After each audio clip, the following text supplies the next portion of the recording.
Bueno, en el día de hoy yo venía siguiendo el hilo de todo lo que se venía predicando estas últimas semanas, miércoles, domingos, y el pastor nos ha dado, nuestro pastor Raúl, una muy buena enseñanza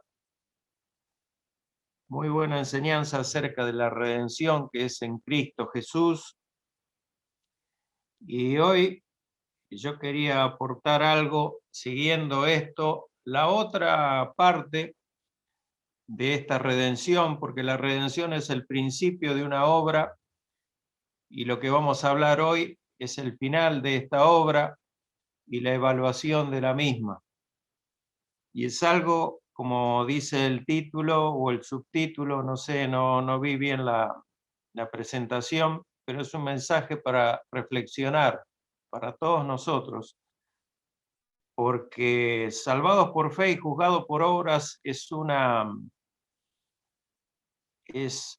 algo así como una paradoja, aunque no es una paradoja, es algo que ya lo vamos a desarrollar y vamos a ver que es una cuestión seria y tiene un porqué es así, aunque a simple vista no se pueda comprender. Es muy importante entenderlo en su contexto. Por eso elegí la carta de Pablo a los romanos, donde se habla específicamente, Pablo habla de esto, siguiendo el hilo de lo que venía nuestro pastor hablando acerca de la redención. Y elegí el pasaje en el cual el Señor me habló, que es el capítulo 2 de la carta a los romanos, y para poner la cosa en contexto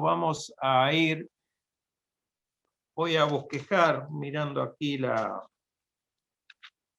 desde la Biblia, el bosquejo de la carta a los romanos, donde cabe justamente este pasaje, desde el versículo 1 del capítulo 1 hasta el versículo 17 del mismo capítulo, son una introducción que hace Pablo, donde los últimos dos versículos, el 16 y el 17, son claves, siendo el 16 el versículo clave y central de la carta, que dice: porque no me avergüenzo del Evangelio, porque es poder de Dios para salvación a todo aquel que cree, al judío primeramente y también al griego, porque en el Evangelio la justicia de Dios se revela por fe y para fe, como está escrito: mas el justo por la fe vivirá. Y después, a partir de aquí, todo el capítulo 1 hasta el capítulo 3, versículo 20, Pablo nos habla de la culpabilidad del hombre y de que todos los hombres están bajo pecado. Para poder entender esto, vamos a ir al contexto de donde está el meollo de la cuestión, y vamos a comenzar con el versículo 5 y luego vamos a orar para pedir la dirección del Señor para que Él sea quien hable a nuestras vidas, a nuestros corazones, y me dé la dirección a mí para poder interpretar y transmitir la palabra correctamente. Dice, vamos a tomar desde el versículo 5 hasta el versículo 11, el 5 como contexto, y el 6 es, del 6 al 11 es la serie de versículos que nos ocupan. Dice el versículo 5 de la palabra de Dios: pero por tu dureza y por tu corazón no arrepentido, atesoras para ti mismo ira para el día de la ira y de la revelación del justo juicio de Dios, el cual pagará a cada uno conforme a sus obras. Vida eterna a los que, perseverando en bien hacer, buscan gloria y honra e inmortalidad, pero ira y enojo a los que son contenciosos y no obedecen a la verdad, sino que obedecen a la injusticia. Tribulación y angustia sobre todo ser humano que hace lo malo, el judío primeramente y también el griego, pero gloria y honra y paz a todo el que hace lo bueno, al judío primeramente y también al griego, porque no hay acepción de personas para con Dios. Vamos a orar.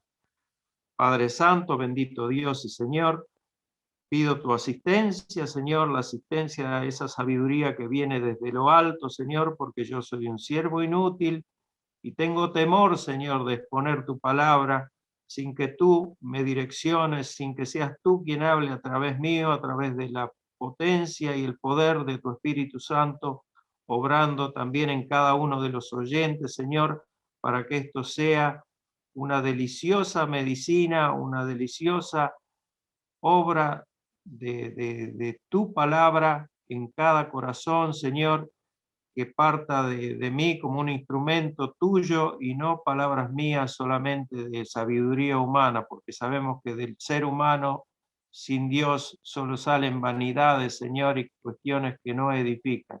Padre Santo, pido tu asistencia para que seas tú quien edifique a la iglesia, edifique a mis hermanos y pongas en sus mentes y en sus corazones la paz y la atención necesaria para poder reflexionar sobre cada una de las palabras que vas a decir a través mío, Señor. Sea tu nombre exaltado, sea todo hecho y dicho para tu gloria y solamente para tu gloria, Señor. En el nombre precioso de Cristo Jesús. Amén. Bien, hay una pregunta que sería para comenzar esto: ¿cuál es el problema del mundo? ¿Cuál es el problema de la humanidad? Y a veces cuando se nos abre una posibilidad de hablar con cualquier persona, normalmente para un cristiano, para una persona que está viviendo la vida en el Espíritu, es una ocasión para llevarlo a Cristo y para hablar de algún tema que tenga que ver con la salvación. Y en medio de esta charla, si preguntamos a la persona, ¿qué piensas tú? ¿Qué piensa usted de cuál es el problema del mundo, de la humanidad en general? ¿Qué es lo que pasa? ¿Qué es lo que está pasando? ¿Qué le parece a usted cómo está la cosa? Seguramente escucharíamos una gran cantidad de causas probables que nos dé la persona, pero todas ajenas a sí misma, todas ajenas a sí misma. Algunos dirían que el problema del mundo es la injusta distribución de las riquezas, el otro el problema de la educación, el otro es el problema de algunas religiones como los musulmanes, por ejemplo, que son agresivos, etcétera, etcétera. Otros dirán que es la religión el problema, que la religión divide, etcétera, etcétera. Pero muy pocos tendrían la lucidez y serían tan autocríticos como una persona, un periodista y escritor inglés llamado Gilbert Chesterton. Gilbert Chesterton es una persona admirable por su lucidez y su forma de pensar, que tiene una lucidez especial. Cuando fue preguntado por algo similar a esta pregunta, fue inquirido, él dijo: el problema somos nosotros, el problema soy yo. Para decir esto, esta afirmación muestra que tiene una lucidez especial la persona, porque todos nosotros, por lo general, nuestra naturaleza tiende a la autojustificación y siempre el problema es de otro. Siempre el problema, yo soy víctima de los problemas del ambiente en que me muevo y del ambiente social en el que me encuentro. Podemos admitir ciertamente cierto grado de imperfección. Y el hombre, para excusarse, para autojustificarse, dice: nadie es perfecto, todos cometemos errores. Pero es algo muy difícil comprender y admitir la verdadera pecaminosidad del ser humano cuando nos encontramos frente a la persona santa de Dios. Y en esto, en Isaías capítulo 6, del versículo 1 al 5, que yo siempre lo cito, y lo voy a citar una vez más porque es es un cuadro que a mí me impresiona por lo que Isaías ve en sí mismo cuando observa este cuadro de la persona de Dios sentada en su trono. Dice Isaías, desde el versículo 1 del capítulo 6, en el año que murió el rey Usías, vi yo al Señor sentado sobre un trono alto y sublime, y sus faldas llenaban el templo.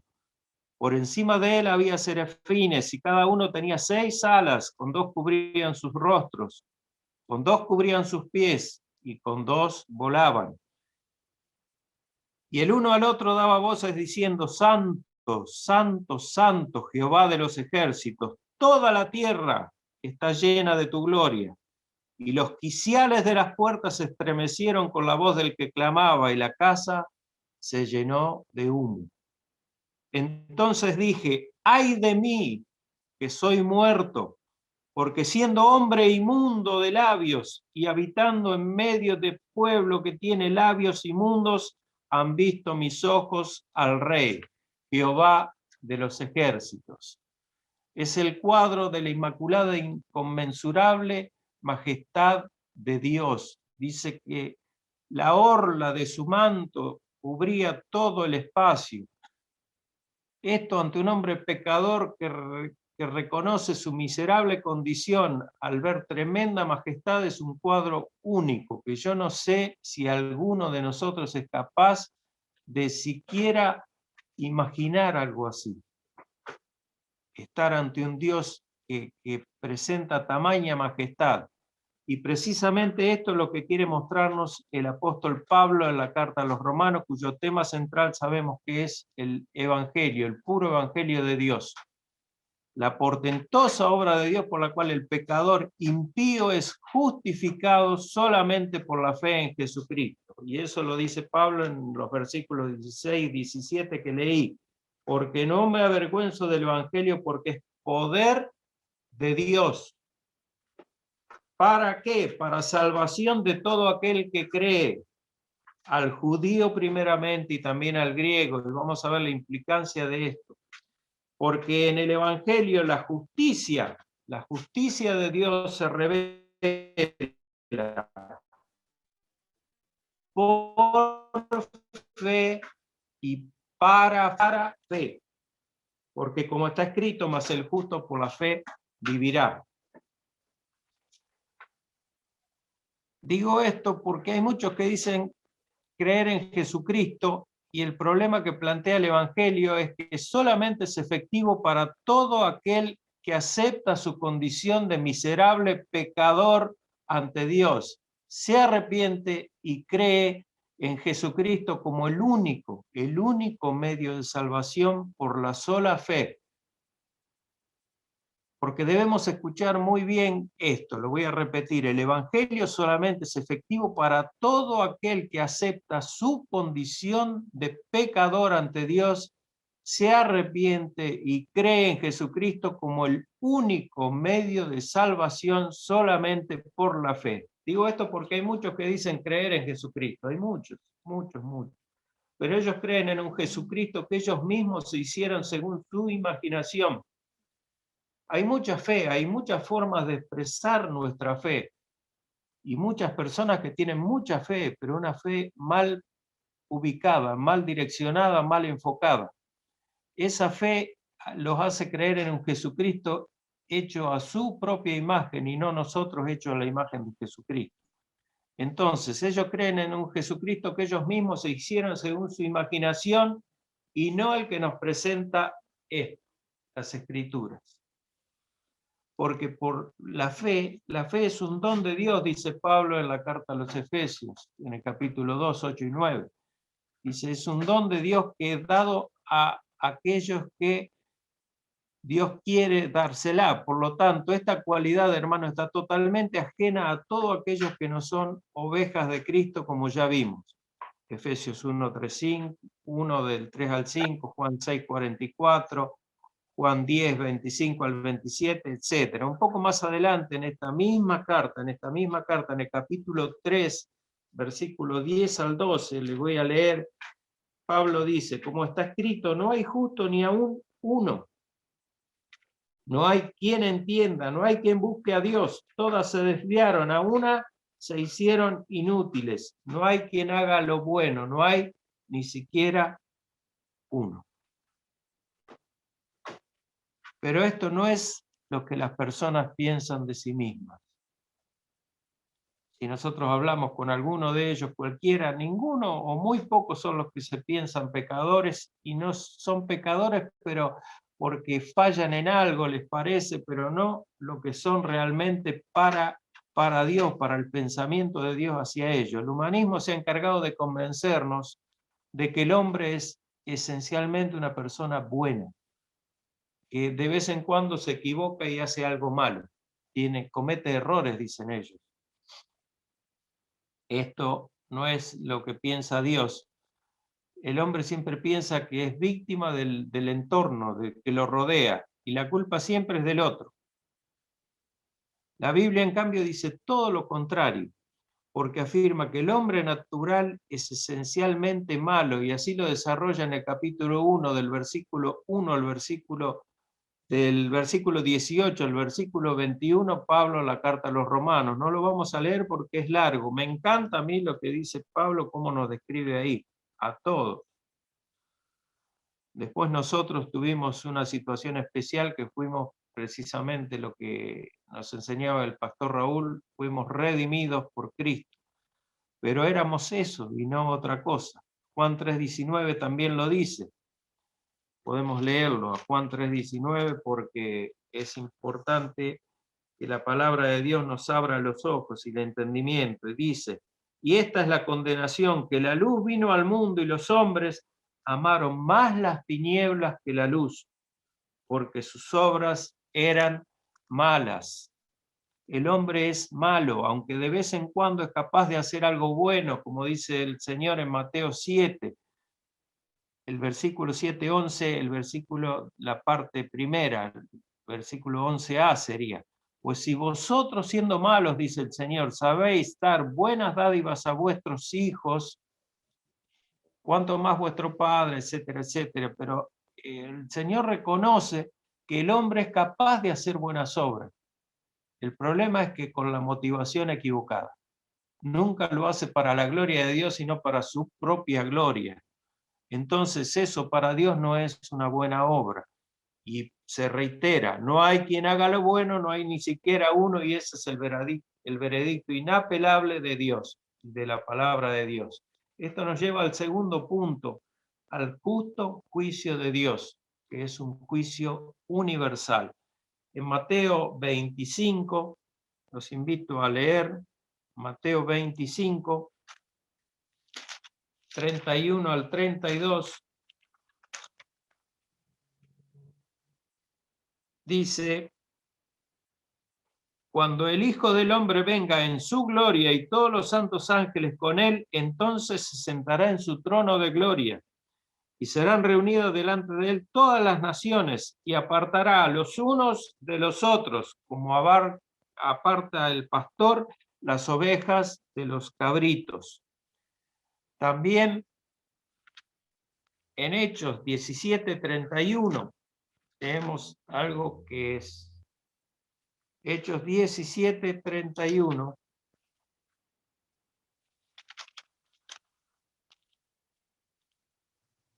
Por cuanto ha establecido un día en el cual juzgará al mundo con justicia, por aquel varón a quien designó, dando fe a todos con haberle levantado de los muertos.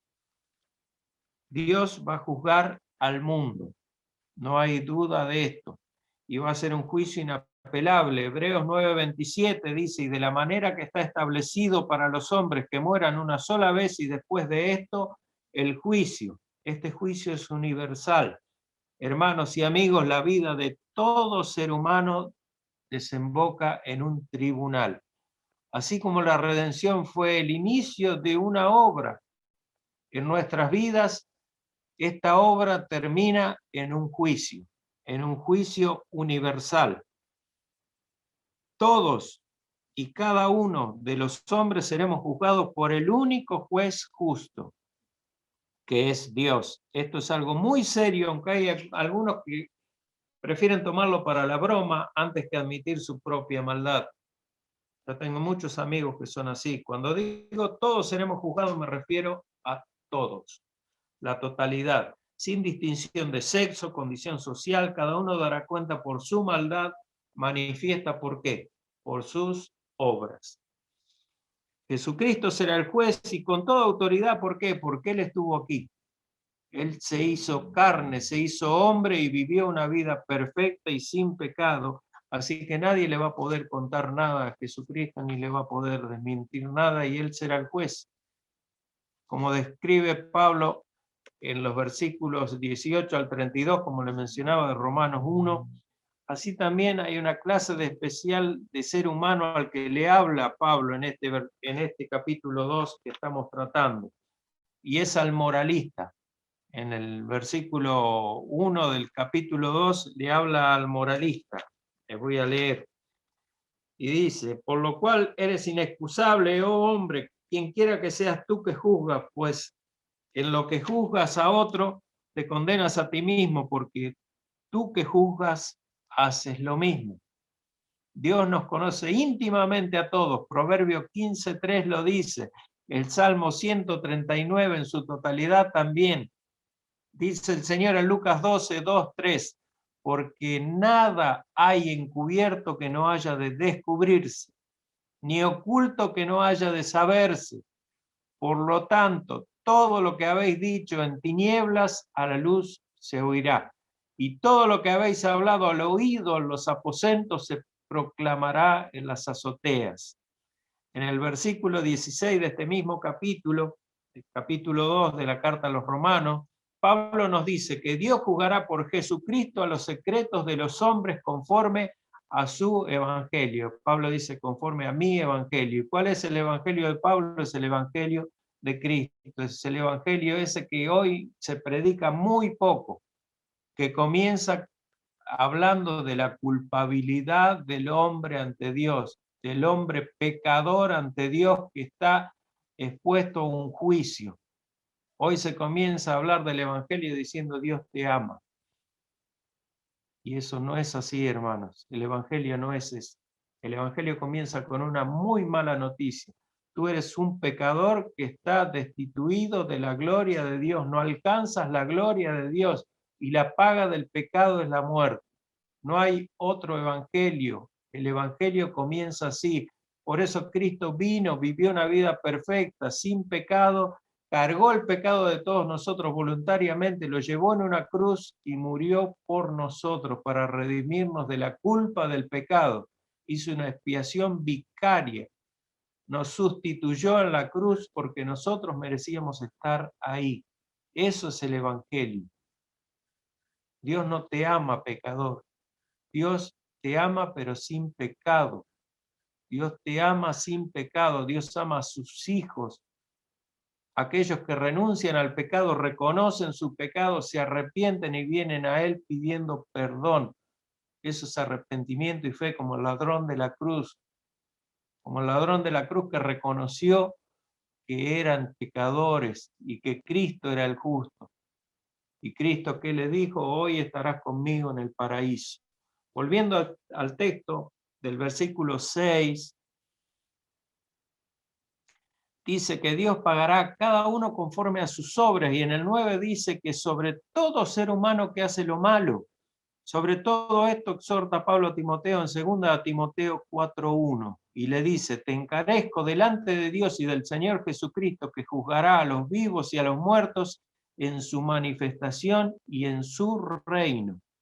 Hermanos amados, todos estaremos en ese juicio, todos. Y cada uno responderá por sí. Nadie estará a su lado, amigo, padre, hermano, nadie. A menos que tenga a Jesucristo como abogado defensor, estará solito para recibir la sentencia. Tengo un amigo con el que estudiamos música juntos, varios años, y a quien le prediqué el Evangelio no hace un par de años, más o menos. Yo en ese tiempo, cuando estudiábamos música, era inconverso, estaba fuera de todo lo que tiene que ver con Dios. Pero después que lo conocí, lo primero que hice es buscar a mis amistades y predicarles el Evangelio a cada uno. Lo rechazó de plano porque prefiere a sus amigos él.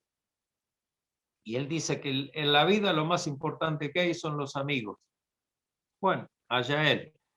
Por la eternidad no se preocupa y él es un fanático, pero no he visto un fanático mayor de los Beatles como es él. Y sabemos que estos señores se fueron a la India a visitar al famoso Maharishi Mahesh Yogi. No sé si saben la historia, yo me la sé porque, bueno, anduve por algunos caminos tenebrosos en alguna parte de mi vida, pero ese Maharishi Yogi no mostró ser nada más que un pobre degenerado buscador de fama. Así que estos Beatles, como se fueron allá, volvieron decepcionados, pero algunos de ellos quedaron orientados a la filosofía hindú, la filosofía oriental, esos que dicen que cuando muramos vamos a ser una estrella en el cielo y vamos a andar boyando por ahí, etcétera, etcétera. Una cosa difícil de creer. Pero mi querido amigo, lamentablemente si no te conviertes a Cristo, en este juicio comparecerás solo y desamparado, como veníamos hablando. Como tantos que no reconocen su pecado. Esto lo deja claro Pablo en Romanos 14:12, donde dice, de manera que cada uno de nosotros, 14:12, dará cuenta de sí. Cada uno de nosotros dará cuenta de sí. Este juicio además tendrá dos características. Será personal, será justo e imparcial. En el versículo 10 de lo que venimos leyendo, del capítulo 2, Pablo dice que todos, judíos y griegos, es decir, que todas las naciones del mundo, todas las etnias del mundo estarán allí para ser juzgados. Los judíos pensaban y piensan aún que serían librados del juicio porque eran nación del pacto, eran la nación del pacto, los hijos de Abraham. Pero este aparente beneficio no es más que una moneda de dos caras. A los judíos se les dio primero el privilegio de conocer el Evangelio, y lo reafirma Pablo como leímos en el versículo 16 y 17 de Romanos 1. El Evangelio debía llegar primero a los judíos, pero así será también en el juicio. En el juicio, la oferta de salvación primeramente a ellos, luego la demanda del juicio será también primero a los judíos. El judío primeramente, Pablo dice, y también el griego. La prioridad de la salvación se la dio Jesús a ellos, y esa misma prioridad tendrán en el juicio, porque al que mucho se le da, se le demandará mucho también, y a ellos se le dio mucho. Lucas 12:48 dice, porque a todo aquel a quien se le ha dado mucho, mucho se le demandará, y al que mucho se le haya confiado, más se le pedirá. Y acá vamos entrando nosotros también, al que mucho se le ha dado, mucho se le demandará. Este juicio final, como les decía cuando hablamos tiempo atrás, ¿se acuerdan de la resurrección en 1 Corintios 15? Será el gran nivelador de toda la humanidad. Todos los privilegios de esta vida no servirán de nada en aquel día. Apocalipsis 20:11. Y vi un gran trono blanco y al que estaba sentado en él, delante del cual huyeron la tierra y el cielo, y ningún lugar se encontró para ellos. Y vi a los muertos, grandes y pequeños, de pie ante Dios, y los libros fueron abiertos. Y otro libro fue abierto, el cual es el libro de la vida, y fueron juzgados los muertos, y escuchemos bien, por las cosas que estaban escritas en los libros, según sus obras. Los famosos y los desconocidos, el rico, el pobre, el poderoso y el débil, todos de pie ante Dios para ser juzgados por las cosas que estaban escritas en los libros según sus obras. Entonces llegamos al tercer punto. ¿Por fe o por obras? Estoy confundido. ¿Cómo es la cosa? Hablé antes de dos características del juicio, universal e imparcial, pero destaca además la característica particular de que será por obras. O según obras. Esto está en el versículo 6. ¿Qué pasa aquí? ¿Está contradiciendo Pablo las Escrituras? Porque todo el libro de Romanos despliega el tema de que la justificación se obtiene por fe sin las obras de la ley. Podemos verlo en Romanos 1:17. Esta es la sentencia del Evangelio, ya que por las obras de la ley ningún ser humano, dice Pablo, será justificado delante de él, porque por medio de la ley es el conocimiento del pecado. Esto lo dice en Romanos 3:20. Y en Gálatas 2:16 Pablo repite prácticamente la misma frase.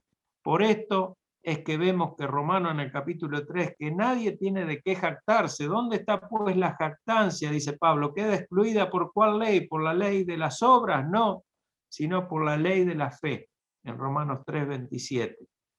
Nosotros sabemos que la fe es un don de Dios dada por gracia.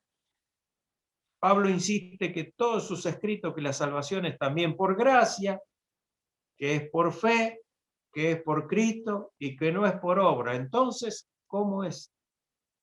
¿Por qué un juicio por obras? Pero por otra parte, la Biblia es muy clara en que el día del juicio lo que será tomado en cuenta no será nuestra profesión de fe. El que profese ser cristiano o miembro del ministerio GES con una asistencia perfecta a los cultos, o la sana doctrina que hayas aprendido, o los versículos de la Biblia que te hayas memorizado. Lo que va a juzgar Dios en aquel día son, y abramos bien los oídos, las obras que acreditan y que ponen en evidencia la realidad de esa fe que profesas con tus labios. Repito, las obras que acreditan y que ponen en evidencia la realidad de esa fe que profesas con tus labios. Entonces el rey dirá a los de su derecha: venid benditos de mi Padre, heredad el reino preparado para vosotros desde la fundación del mundo.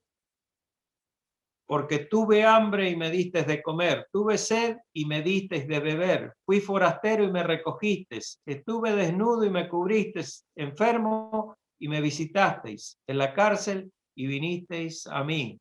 Son palabras del Señor Jesucristo en Mateo 25, 34 al 36. Y estas son obras, hermanos. La salvación no es por ninguna obra que podamos hacer, sino por haber puesto nuestra fe en la obra que Cristo hizo en favor nuestro. Pero en el día del juicio esa fe será vindicada por las obras que ella produjo. Entonces se verá si la fe era verdadera o era falsa. Repito, en el día de juicio esa fe será vindicada por las obras que ella produjo en la persona, en cualquiera de nosotros, y ahí se verá si era verdadera o era falsa. Muchos me dirán en aquel día: Señor, Señor, no profetizamos en tu nombre, y en tu nombre echamos fuera demonios, y en tu nombre hicimos muchos milagros. Y entonces les declararé: nunca os conocí, apartaos de mí, hacedores de maldad. Mateo 7, 21 al 23. En el Antiguo Pacto o Antiguo Testamento leemos a los profetas Isaías y Jeremías. Isaías 3, 10, 11 dice: decida al justo que le irá bien, porque comerá de los frutos de sus manos. Ay del impío, mal le irá, porque según las obras de sus manos le será pagado. Jeremías 17:10 dice: yo Jehová, que escudriño la mente, que pruebo el corazón para dar a cada uno según su camino, según el fruto de sus obras. En el nuevo pacto, Cristo mismo dice en Juan 5, 28 y 29, anunciando el cumplimiento de la profecía de Daniel 12:2, no os maravilléis de esto, porque vendrá la hora cuando todos los que están en los sepulcros oirán su voz, y los que hicieron lo bueno saldrán a resurrección de vida, mas los que hicieron lo malo a resurrección de condenación. Los que hicieron lo bueno y los que hicieron lo malo. Hermano, amigo, tus obras evidenciarán lo que eres en realidad. Tus obras evidenciarán lo que eres en realidad. Por su fruto los conoceréis, dice el Señor en Mateo 7:16. El mismo concepto usa Santiago en su epístola. En Santiago 2:18 dice: muéstrame tu fe sin tus obras, y yo te mostraré mi fe por mis obras. Una fe que obra. Sabemos que la epístola de Santiago la estudiamos exhaustivamente, hicimos un hermoso estudio exegético de la carta a Santiago, una carta tremendamente práctica. tremendamente práctica, una carta que si bien no era del gusto, del agrado de nuestro amado hermano Lutero, él lo llamaba la epístola de paja porque no la comprendía, en realidad no la entendía, pero es una epístola totalmente práctica y habla de la fe práctica, la fe puesta en acción, una fe que obra, no una fe muerta. Él dice que una fe que no obra es una fe muerta, y es así en realidad, y eso lo vamos a ver ahora. De manera que ni Pablo ni las Escrituras se contradicen, sino que la obra, las obras a las que se refiere nuestro texto y todos los que leímos hacen referencia al fruto, escuchen bien, al fruto del poder transformador del Espíritu Santo en nuestras vidas, el cual se evidencia en los 9 componentes de los frutos del Espíritu que nos enseña Pablo en Gálatas 5.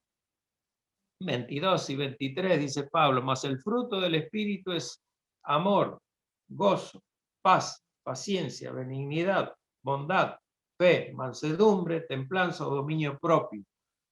Esas cosas, alcanzar esto, es mostrar en nuestra vida que somos partícipes de la naturaleza, del carácter de Cristo, como nos dice Pedro en 2 de Pedro 1, 3 al 8, dice Pedro.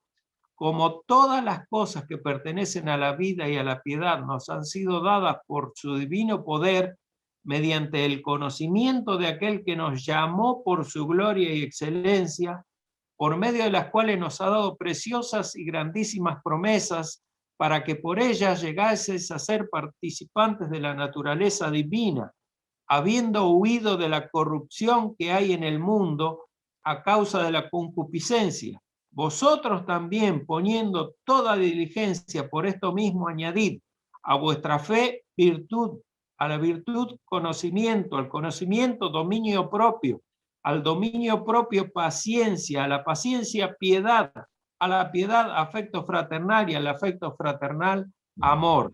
Porque si estas cosas están en vosotros y abundan, no os dejarán estar ociosos ni sin fruto en cuanto al conocimiento de nuestro Señor Jesucristo. Y estas 8 palabras, porque si estas cosas están en vosotros y abundan, son nuestra garantía para ser aprobados en el juicio final. El carácter de Cristo mostrado en nuestra vida nos abre las puertas del reino celestial porque demuestran que hemos conocido realmente a nuestro glorioso Salvador Jesucristo y estamos en Él. Como dice Pablo, estamos en Cristo. Para terminar y a modo de conclusión, esto lo hicimos a vuelo de pájaro, porque es muy profundo en realidad, pero para terminar y a modo de conclusión le quiero dejar claro que lo que hemos visto no es para que dudemos de nuestra seguridad de salvación, no. Solamente para que tengamos presente que hay y habrá muchos en la iglesia del Señor con una falsa seguridad de salvación. Con una falsa seguridad de salvación. Y mi objetivo y el objetivo de Pablo es dejar clara esta advertencia para todos aquellos que piensan que hacer una profesión de fe y concurrir regularmente a una iglesia los convierte en cristianos. O que por nombrar a Cristo y llevar una vida religiosa alcanzaron la salvación. Amigos, al estar en Cristo, el estar en Cristo es ser salvo. Y el estar en Cristo nos ha de llevar indefectiblemente a hacer buenas obras. Porque somos hechura suya, creados en Cristo Jesús para buenas obras, las cuales Dios preparó de antemano para que anduviésemos en ellas. Efesios 2, 10. Dios bendiga su palabra y nos haga reflexionar y examinar profundamente nuestro estado delante de Dios en este sentido.